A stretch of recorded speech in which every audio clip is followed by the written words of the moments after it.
Good evening, everybody, and a very warm welcome to yet another public meeting. For those that don't know me, my name is Guy Slocum, and you can see the name on the screen, and it's my pleasure to be your MC for tonight. We are essentially going to divide the evening into two halves.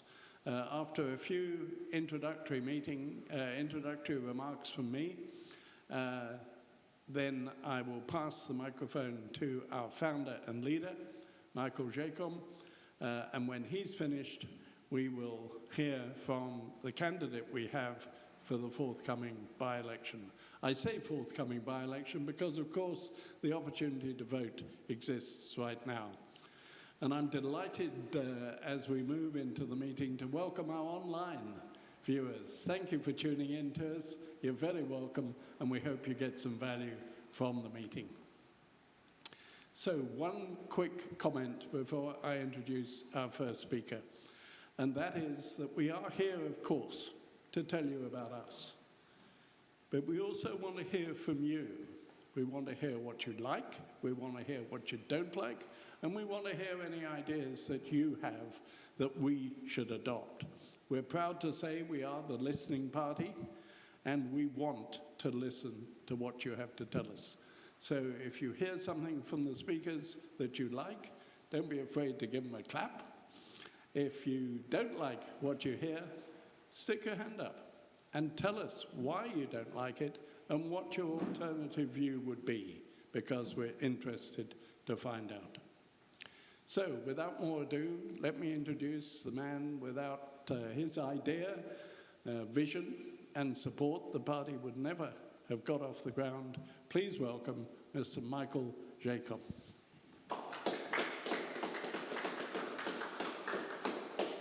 Yeah, thanks very much, Guy. What I'll talk about in general terms is how the party started. We've started a year ago, almost to the day, and if someone had said to me, which electorate would you like to have a go at? Funny enough, Andrew Hollis has been with us all of that year, and here we are right now having a chance, which was a godsend for us. And the reason we started was because that year ago I'm talking about, many people were saying to me, you keep complaining about what's happening, and in fact what's happened has even got worse, and far worse, as we all know. The debt is a mountain, the country's in serious trouble, and it is in very serious trouble. When you borrow 120 billion, print 100 billion, 60 billion debt before that, and that's not counting SOE debt. It's serious stuff. This country has got fabulous, fabulous resources. If we use them correctly, and that doesn't mean importing dirty Indonesian coal when we've got coal ourselves. None of us want coal to be used. But having said that, it's no good importing coal when we've got these fine resources ourselves. I've got no doubt in my mind that at some point electric cars will come in. It might be hydrogen cars. It might be fuel cell cars. But the problem we've got is that technology is not here. We're not ready for it. And if we turn around now and try and turn into an EV, electric cars, we're in serious trouble. We haven't got the infrastructure, and we certainly haven't got the power stations. So we need to do this piecemeal. And if it means using our own resources, it wasn't so many years ago, and I had a lot to do with the Think Big projects, that this country was virtually self-sufficient in fuel. And we can do that again if we use our own fine resources for the next 12, 15 years. That's all it takes. Let other countries overseas with far more technology, far more money than us, determine the best way for the infrastructure to grow, and whether it is EVs, hydrogen, or fuel cells cars. So who knows? So, having said that, everyone said, well, do something about it. And I've been a bit lucky in life, in business, and the jolly problem is I thought for the last 20 odd years at least, maybe 25 years, that the country was being looked after by the government for the people. But in actual fact, we've gone downhill. And it's not the country I remember 25 years ago. So for me, it's payback time. Starting a party is extremely difficult, very difficult, in fact. In fact, we're finding out just how difficult it is. But having said that, we thought, let's turn around. We called ourselves the New Nation Party. New National Party. Let's get it right. I'm so used to the New Nation Party. The New National Party. And the idea was to try and turn the National Party round. Bring them back to the common sense principles they had under Sid Holland, for one. We found that extremely difficult. I spoke to Judith Collins. I spoke to some of the upper echelon. They invited us, or they said, let's meet in Parliament, talk about it. Even some of the upper echelon said to me, look, we're directionless, we're arrogant, and one of them even told me they were broke. So that didn't help. Anyway, we never got the invite to Parliament, but I did get a call, and it said, look, how about you've got a big following, throw all your members our way and give us your money. So that wasn't much help. We're getting nowhere. We went back to everyone. We've got a very, very powerful page, Silent Majority Team New Zealand.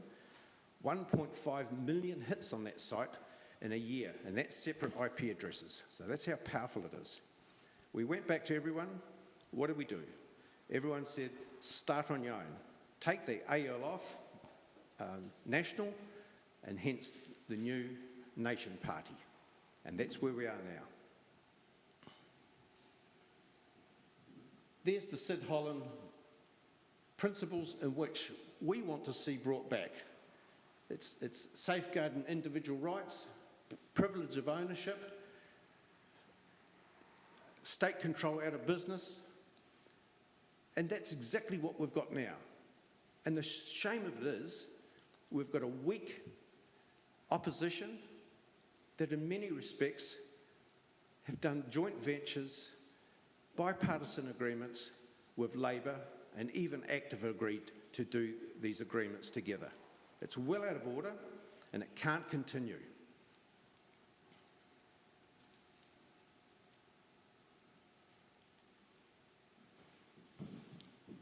Let's get the next one.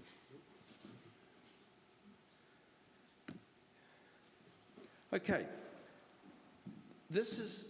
we've had our constitutional rights trampled on. We must have a Bill of Rights which is totally enshrined, because we've got governments that come along, and it's happened in the last 25 years.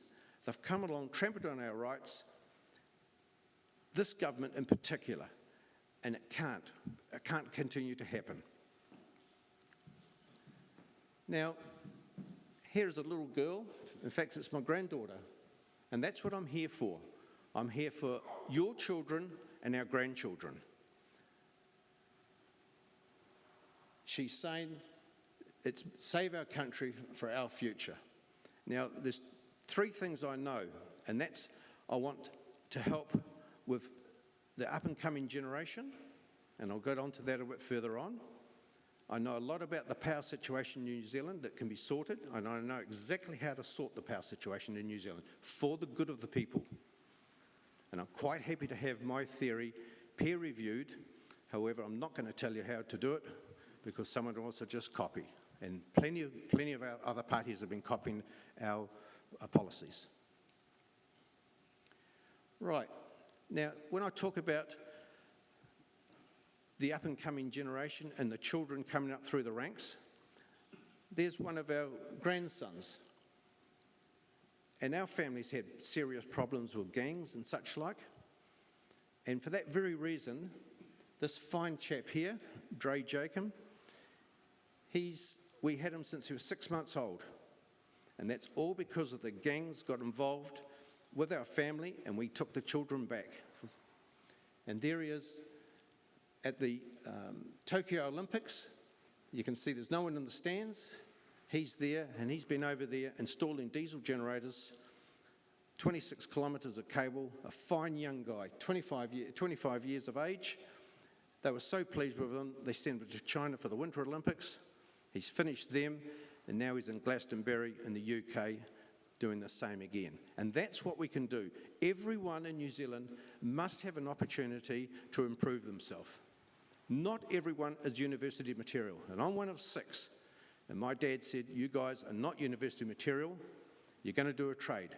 And I don't care which trade it is, but you're going to do a trade. Well, I happen to do an electrical one and never look back. And there's our grandson who's also did exactly the same, and he's not looking back either.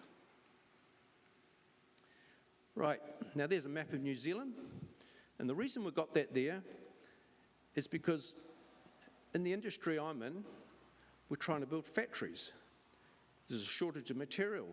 Some projects we can't even finish because there's shortage of materials. Steel, it's got to come down from Auckland. I said, what about the steel we used to get from Christchurch? Oh, that plant closed long ago. I want both islands in a friendly competition to compete against each other. They can't have their own parliament or senate, whatever it would be, but I want them to compete against each other in a friendly way. And I can tell you now, the South Island has subsidised Auckland to its detriment over the last 20 years, and that's got to stop. Now, to give everyone a chance, a kickstart in life, there's 25,000 tax-free. Now, that's for superannuates as well. If they're struggling, they can go out and do a bit extra. In our factory in Auckland, there's an old guy turned up, and we had a lot of steel lying around. And he said, look, can I take a bit of steel? And sure, you can take some steel. It was offcuts he wanted. We got talking to him. He said, look, I haven't got much to do. Can I make cups of tea for the guys? And maybe have a sweep up around the yard and such like. Next minute, he's on the lathe. We found out he's a tool maker. Fabulous young guy. Well, he wasn't young, but we call him a young guy, we did. He was actually 80. So that's what we need to do. Give everyone a chance to earn a bit more. Now, people will say, well, how can you afford it? If it goes through the system 3 times, the government gets the money anyway. But I'm rather hoping the young ones will save the money.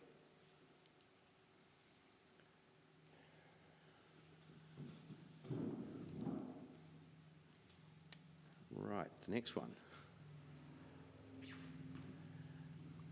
We're just waiting for one to come up there, which is oil and gas. Okay, I touched on the subject about the Think Big projects. For New Zealand to be in control of its own destiny, it's absolutely imperative we get oil and gas going again. The refinery in Auckland, I've spoken to people up there, a brand new refinery is $2.5 billion.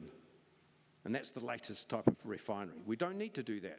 I've been told anything from just under half a billion, 500 million will get that refinery going again. We cannot be at the beck and call. The Arabs can't believe their luck. Here we are importing oil at world spot prices. It wasn't so long ago we were totally self-sufficient, and we can do it again. In fact, we would have been self-sufficient if the finest fuel that we're making in the NNP-NEW plant, gas-to-gasoline plant, wasn't shipped to California. Right, here, purpur. I'm going to let Andrew talk about that because he's our next person. This is as bad as Three Waters, so I'd rather talk about Three Waters. Here, purpur is, we are, as I said, the new nation party. So yes, we're new, we're one nation, and we are a party.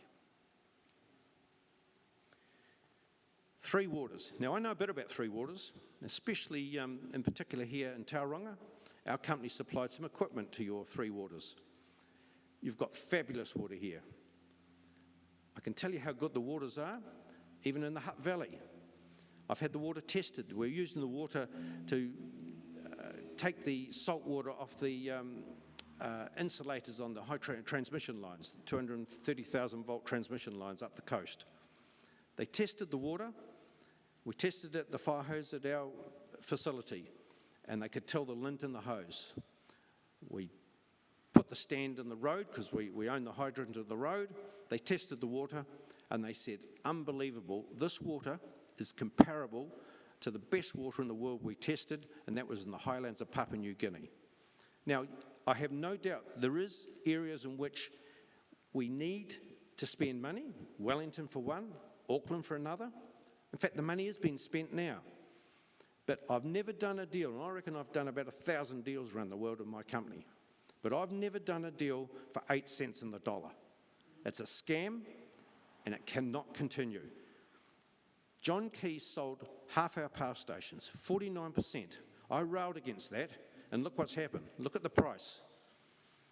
It's wrong, and I have no doubt in my mind that they will sell the waters off eventually. It'll just become inevitable. It might be 5 or 6 years from now, but that's what they'll do. And we all know who will buy our waters, our fabulous waters. It cannot happen. It must be stopped. We have put a peg in the ground. We will repeal it. And I want you to remember that name, repeal. Luxton has said, we'll reverse it. Now he's talking about repeal, but it's not quite repeal. What's he going to reverse? David Seymour talks about reverse. What are you going to reverse? Some of it? Half of it? All of it? We don't know. The word is repeal, and I mean it. It's not going to happen.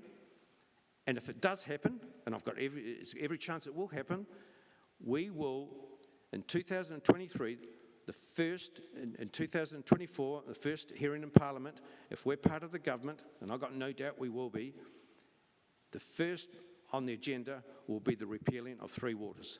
Everyone in New Zealand will get their fine assets back. Your dad and granddad pay for those assets. Now, I'll just touch on the subject here. Funny enough, one of our most popular set-in-stone tablets, and they are set in stone, is leaving the UN. And this is by far the most popular, along with 3 waters. The UN, if we're a third world country, I've got no doubt in my mind that they would be of some use to us. We're not a third world country, but I have to tell you, we're heading that way. And it cannot continue. We must get out of the UN. First of all, we'll stop the funding. Then we stop the support. And once we've got the debt under control, and that can be no easy task, because the debt right now, as I explained about how much money they've printed, how much we've borrowed, we are going backwards to the tune of 83 million a day. And that's unsustainable. So once we get that under control, and what we've promised people with our fiscal policy in the first 3 years of an NNP-controlled government, we will slow that debt clock. That's the best we can hope for. So when you watch the news, you'll see that debt clock racing forward at 83 million a day. We will slow it. In the next 3-year term, we promise everyone we will stall that debt clock. And that's the best we can expect, and that's to stall it. It's that serious, the situation. On the 3rd term of an NNP government, you'll see that clock on TV down the bottom going flat out in reverse.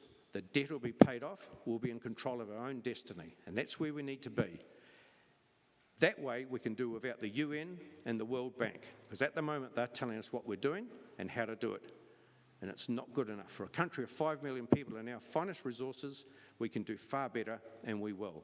So leaving the UN is an absolute promise to everyone, and it's set in stone. Okay, I've said probably on my out. It's Andrew's turn. Thank you very much, Michael. Just a couple of points before I bring Andrew on, and particularly for our online viewers. If you want more information, please go to www.nnparty.co.nz. There you will find a lot of what we didn't have time to talk about tonight, and cunningly, we have on the website an application form for you to join the party. And we'd love to have you on board. There is a tsunami of support throughout the nation, and we need you to join that tsunami and come on board to help us to save this nation from the sort of detriment that Michael was speaking about. So don't forget, www.nnparty.co.nz. So you've heard where the party came from. Now let's hear the very special plans we have for this electorate. And to talk about that, he doesn't like me calling him the one and only, but he really is the one and only Andrew Hollis.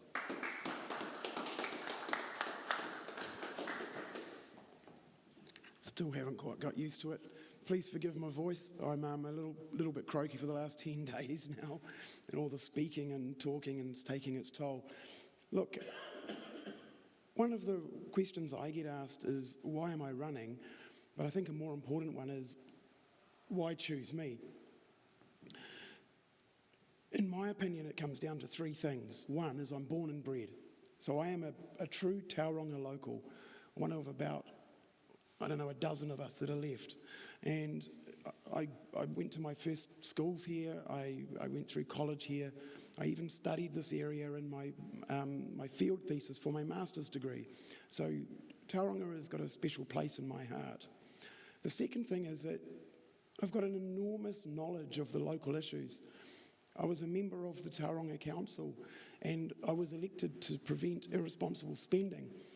And what we have is a local council that's out of control. And our local government minister decided that it was a good idea to get rid of us as councillors and put in her people, her four people, to run the city on her behalf, implementing a few things like a Maori ward and retrospectively changing the law to prevent the local people having a say in that. Things like that were put in place. But I've got a very close knowledge of everything from the roading through to the water infrastructure and even the city parking and why car parking buildings have been sold for $1 in this city, things like that. And the other point is that I'm a very experienced and successful local campaigner. In fact, I didn't know that I was a politician of any kind until I jokingly said about fixing State Highway 2 that perhaps we should block it.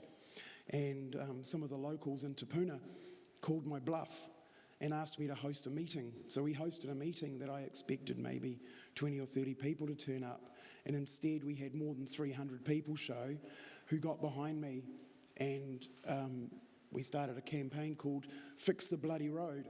And to this day, it is one of my proudest moments that Phil Twyford in 2020 is in Parliament saying that he will fix the bloody road. And so that by itself is one of my proudest campaign moments, knowing that we finally got some major legwork. But that wasn't the only thing that happened. Since then, I've been asked to look at a lot of different different local things that are wrong in the city. One was that the base track of Mount Maunganui was closed for 2 years. And it was closed because three parties needed to come together to open that base track. The Tauranga City Council, the owners of Mauo, the iwi owners, and Heritage New Zealand. Those three parties weren't talking. They refused to talk. I got involved because of the Mount Maunganui ratepayers. They asked me to get the thing opened. And so I set to and started lobbying the council. We lobbied them so hard that they, first of all, didn't build the $7 million boardwalk that they were looking to build. Secondly, when I approached the media and said that 40 blokes and I were going to have a weekend with shovels and wheelbarrows, and we would get the thing opened up and put a sausage sizzle on and some beers, then what happened is that they realised that I was serious about getting that thing opened, and whether they were involved or not, it was getting opened. So it did get opened for $1.5 million, as well as another $700,000 for some stairs that got put in as temporary stairs for 2 years. And there was some other money spent as well. So to do a job that 40 blokes with spades and wheelbarrows could do over a long weekend, our city council spent $2 million. I then ran for local council specifically because of that irresponsible spending. And it gets shown in every single project that this council does, every project. I want to see that sort of irresponsible spending ended, and not just in Tauranga, but across the country. I see spending out of this world. New Zealand roads are the most expensive by triple of what they are overseas. Australia can put in a kilometre of road for less than $1 million. We're struggling to do it for $3 million. And the Auckland motorway and Auckland infrastructure is far higher than that. Absolutely appalling numbers. Irresponsible spending needs to stop. That's why I think I should be in. But that aside, we've got some other priorities. So Michael spoke about our nationwide priorities.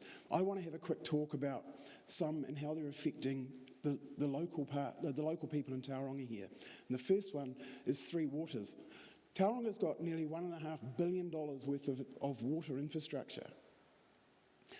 The government has offered us $56 million. It may be 54 million, but let's split the difference and say 55. I know for sure that that money has been accepted. That money has been accepted by the commissioners, and it is going to be used to pay for the $300 million civic centre. The reason being is that the government is letting local councils and telling local councils not to spend it on water infrastructure. It's to be spent on anything but. The commissioners have said that there are no strings attached to that spend. What a load of rot. There are enormous strings associated. I've asked Anne Tolley, the commissioner here, what happens about the $170 million of money that's in the long-term plan budgeted to be spent on water infrastructure. Does the Tauranga ratepayer pick that up after they no longer own the assets? The answer was, we don't know. But I do. They're not taking $170 million out and gifting it back to local ratepayers through reduced rates. That will go and be spent on local water infrastructure regardless of who owns it. I think that's disgusting. Three Waters must just be stopped. If there is a district in New Zealand that has poor water infrastructure or poor water quality, a simple grant from the government will solve it. It's very, very simple. It doesn't need to be a legislative change. There doesn't need to be any change of ownership. And if this issue was about simple water quality and water infrastructure, that's what would happen. But it's not. It is about ownership.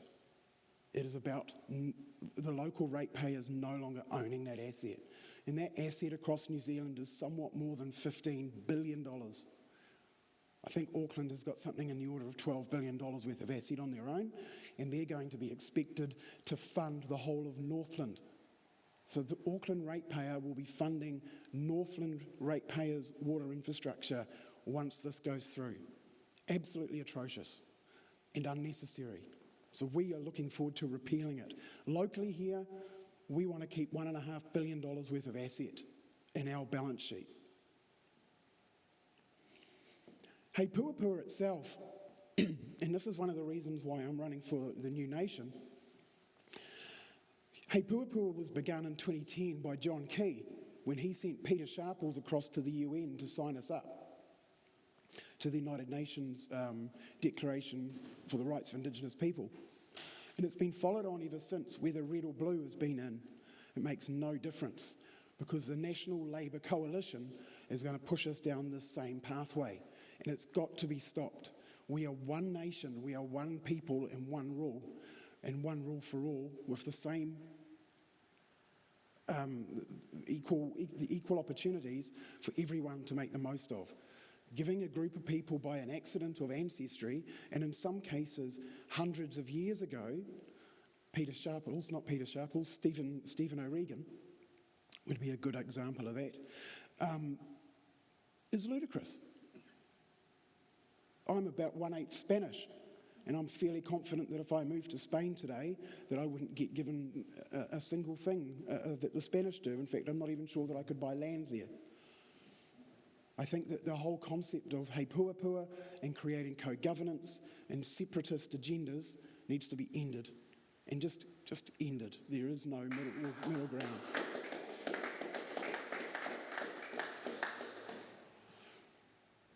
Locally here, I get asked about the gang problem, and I see that some of the other parties are talking about all sorts of things, including strengthening police and harsher penalties and things like that. Personally, I think that it's a much more nuanced issue. But the number one thing that the gangs have got in common is the sale of drugs is their number one source of income. The reason that Tauranga has the highest gang population in New Zealand is of proximity to the port. It is very, very simple to sail out just beyond the horizon as a shipping vessel comes across and packages get thrown off the back and picked up by a yacht and brought back into this port. That is in fact the number one way that drugs enter Tauranga and New Zealand. I think that we can easily toughen up on that. If we used our Navy a little more and just spent some time patrolling, that would start picking up those drug shipments for the precursors and drugs themselves, and it would stop Tauranga being the entrepot for illegal substances coming in. And guns. And this is another thing as well. What we've done with our gun buyback and tougher gun rules in New Zealand is we've penalised people who were never going to break the law. It is an absolutely bizarre system where what we do is ask your everyday farmer, hunter and sports shooter to give up their firearms but refuse to attack gangs. It is a bizarre situation when we ask for those people to cut down on their the firearm uses and pay them for them, but won't do it to the people who are actually breaking the law. And you can tell what's happening now with the number of shootings going through the roof under this government. It's absolutely atrocious. Locally, we've had murders here, we've had police shootings, and the issue is not farmers, hunters, or recreational shooters. And that whole thing is not a way to strengthen law and order. The other number one thing that we could do in areas around this city to remove criminal elements and certainly youth crime is bobbies on the beat. We used to have it. We used to have policemen that would get out of their cars and walk around the streets and having their presence shown. That hasn't happened in a very long time because they're all in their air conditioning, sitting on State Highway 2 and State Highway 29, booking people for doing 10 kilometres over the limit and speed limits that are ever reducing. So don't get me started on that one. So I think that law and order needs to be strengthened, sure. If the police do walking the beat, we need to work on families as well. Poverty is a very big reason for crime. And we're going to have a lot more of that based on what this government's doing. As inflation goes through the roof, as I expect it to hit double digits, as interest rates start heading towards 10%, we're going to see a lot more crime, a lot more ram raids, and a lot more people at the bottom end of town struggling to survive and finding the best way through that they can. And if that involves theft, they'll do it. We need to fix that first. Leaving the UN by necessity means walking out of Agenda 21 and Agenda 2030. And what do I mean by that? And before anybody asks me to take my tinfoil hat off, Agenda 21 is what's causing all of our roads to congest. All of our local councils are following those rules deliberately to congest our roads. I find it amusing that Auckland, having congested a hell of a lot of road, is now going to look at putting in a congestion tax. Getting a clip of both cherries.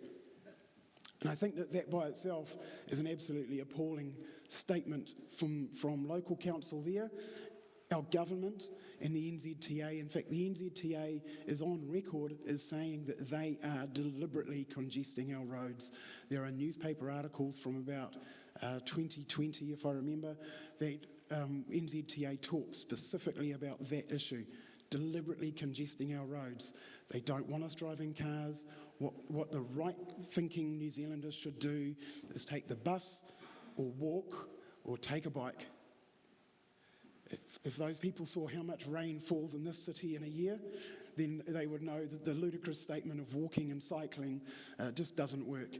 Not the least of which, but our City Council, using a United Nations Agenda 21 point of live, work and play, wants us to live where we work. And it turns out that more than 70% of Tauranga people, those pesky people, don't obey that rule and they work outside of the area that they live in. That's more than 70%. So I think that that's something that we need to, we're going to definitely get out of when we leave the United Nations. Looking forward to that. Restarting oil and gas, certainly exploration. New Zealand's got some of the biggest oil fields in the world, and we are some of the most mineral rich, or one of the most mineral rich countries. Off the southern coast, of New Zealand is one of the biggest oil fields that has ever been found. It's in pretty treacherous water, think North Sea in a storm, but it's able to be got at. And we're sitting at a time where oil is going to head towards $120 a barrel, and we're pulling precisely 0 barrels a year out. New Zealand could be as wealthy as Saudi Arabia or Norway if we would only use those minerals to benefit our people, and we don't. And we don't because of a weird ideology that leaving it in the ground is better for people. It is not. Norway is a classic example of this, where they've got trillions of dollars in a super fund where their oil profits were kept. They've done extremely well. Saudi Arabia has also done extremely well, although for different reasons. Restarting oil and gas, we've got other minerals like coal in our country, and we should be self-sufficient in things like steel, but we're not. And we're not for no good reason. Restarting oil and gas exploration would go with reanalyzing what our mineral wealth is and looking at how to pull that stuff out and best suit our needs. And it's time for us to start looking after ourselves. And of course, the first $25,000 of tax-free, Australia already does it. I can't remember what their tax-free threshold was. When I was over there, it was about 15,000. But I think that in this case, 25,000 is a really good start. We probably also need to look at the tax thresholds. At the moment, if you're on minimum wage, you're creeping into the top tax rate in New Zealand at 70,000. That is an absolute disgrace that we're taking the people who are earning the least money and taxing them at the highest rate on the top end of what they're earning. It makes no sense, and we need to stop it. I've already talked a little bit about what's wrong. The number one thing is that we have no democracy. I've been part of a fully functional council, a council that's done some really good things, including after the first COVID lockdown, bringing in a 0% increase in rates across the city. And I was very proud of that. We worked hard and we had to give and take a lot to get that through. And we got it done because that's what the people of Tauranga put me in for, and what was expected at a time that was very, very difficult. And we got it done. To then, in a few months after that, get told by our local government minister that we were dysfunctional is just spin. It is absolute nonsense, and it is absolutely the wrong decision to have made. It suits a specific agenda, and that is it. Getting those commissioners in puts the minister's people into a position of power in one of the most powerful cities in our country. That's all it is. Those commissioners have just about signed off $500 million in a civic centre and a stadium. $500 million. You need to let that sink in, because you're the people who are going to be paying the interest on that bill for the next 30 or 40 years. So $500 million, and that's only if, for the first time ever, this council can keep to a budget. They haven't kept to a budget on a single large project. There's a roading project in Elizabeth Street in town that had a budget of $7 million that is already blown out to 12, and they're a year behind schedule. I would expect another $2 million to be put onto that before it's finished. Cameron Road started at $40 million. That's going towards $250 million worth of ratepayer spend. These numbers are eye-watering. And just remember, there are only 60,000 rateable units in this city. That's it. Those 60,000 rateable units are the units that are covering this largesse.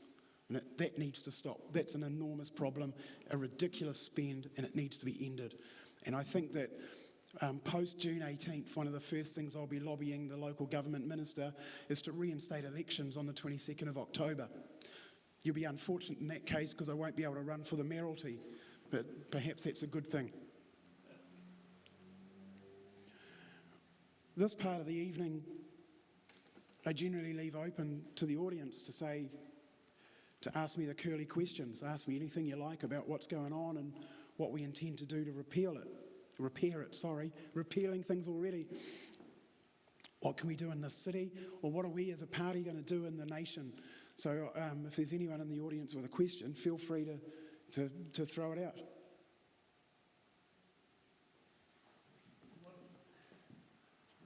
what do you say about Grant Robertson, for instance, being very proud of the fact that right at the moment 80% of our population is on some sort of government assistance?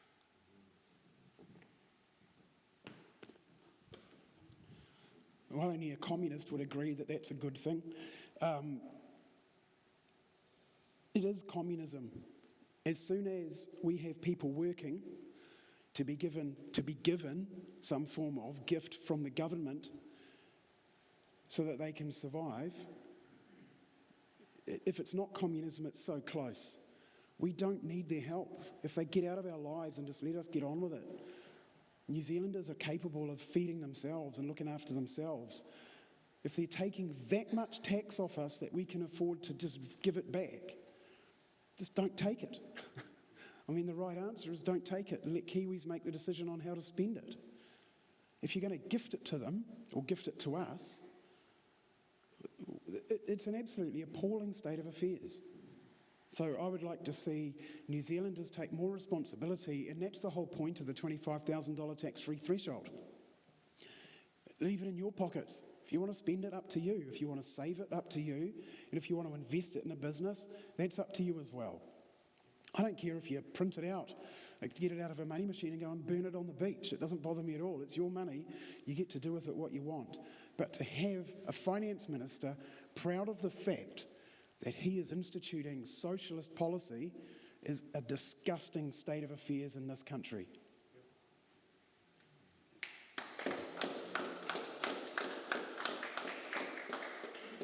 Come on, there must be one more.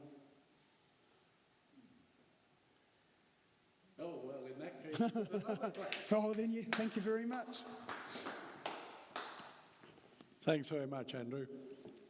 I won't keep you much longer, but I just want to try and ask you to go away tonight understanding the difference between the New Nation Party and the other parties, and the difference between Andrew and the other candidates.